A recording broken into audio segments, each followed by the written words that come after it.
Assalamualaikum warahmatullahi wabarakatuh. Perkenalkan, saya Misha Fatur Sasmita Ningrum dengan nomor induk mahasiswa 28028696620. Saya dari jurusan Accounting mahasiswa Universitas Bina Nusantara. Pada kesempatan kali ini, saya akan menjelaskan sedikit tentang proposal penelitian saya, yaitu yang berjudul Pengaruh Sistem Pengendalian Internal Terhadap Kecurangan Akuntansi. Topik ini saya pilih karena kasus kecurangan akuntansi masih sering terjadi di berbagai organisasi, baik sektor publik maupun swasta. Banyak di antaranya muncul bukan karena niat jahat semata, tapi karena lemahnya sistem pengendalian internal yang seharusnya bisa mendeteksi dan mencegah praktik curang dari awal. Untuk proposal penelitian yang saya ajukan sendiri itu mempunyai latar belakang. Nah, latar belakang masalah pada proposal pengajuan penelitian ini yaitu dalam dunia akuntansi, laporan keuangan memiliki peran vital sebagai dasar pengambilan keputusan. Namun ketika terjadi manipulasi data atau penyembunyian transaksi, informasi yang disajikan menjadi tidak andal. Kecurangan akuntansi dapat merugikan banyak pihak, mulai dari pemilik, investor, hingga masyarakat.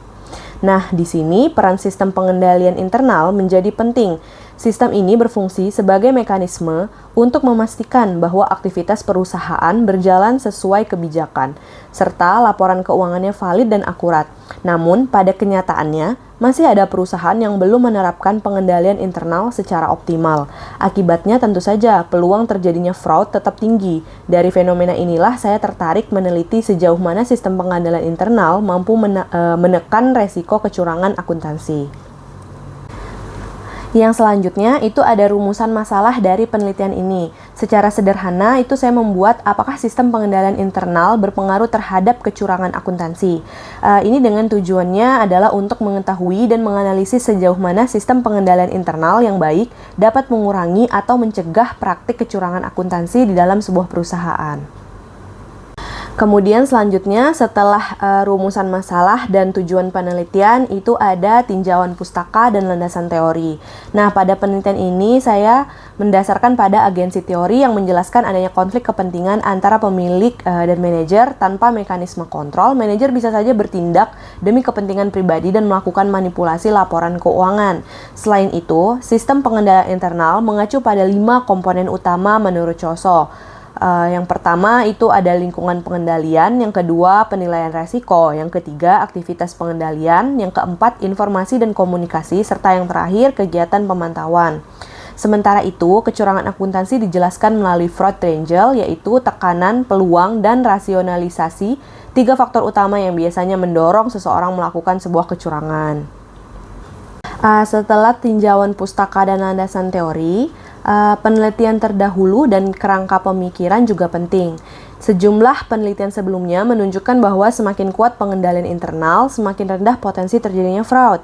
Temuan-temuan ini menjadi dasar kerangka pikir penelitian saya, yang menggambarkan bahwa sistem pengendalian internal merupakan faktor kunci untuk mencegah kecurangan akuntansi. Nah, yang tak kalah penting adalah bagian metode penelitian. Jadi, penelitian ini menggunakan pendekatan kuantitatif dengan metode survei. Data primer dikumpulkan melalui kuesioner yang disebarkan kepada karyawan, bagian keuangan, ataupun akuntansi di beberapa perusahaan. Instrumen penelitian menggunakan skala Likert untuk mengukur persepsi responden terhadap efektivitas sistem pengendalian internal dan tingkat kecurangan yang mungkin saja terjadi. Populasi penelitian adalah seluruh pegawai bagian keuangan. Dengan teknik pengambilan sampel purposive sampling, analisis data dilakukan menggunakan regresi linear sederhana untuk melihat pengaruh langsung antara sistem pengendalian internal dan kecurangan akuntansi. Dan yang terakhir, untuk penutupannya, saya harapannya hasil penelitian ini dapat memberikan kontribusi praktis bagi perusahaan dalam memperkuat sistem pengendalian internal mereka. Dalam sistem yang efektif, perusahaan bisa meminimalkan resiko fraud, meningkatkan akuntabilitas, dan menjaga integritas laporan keuangan. Jadinya, inti penelitian ini adalah sistem pengendalian internal bukan hanya alat administratif, tapi fondasi utama dalam membangun kepercayaan dan transparansi keuangan. Mungkin sekian yang dapat saya sampaikan terkait proposal yang saya ajukan. Lebih dan kurang saya ucapkan terima kasih.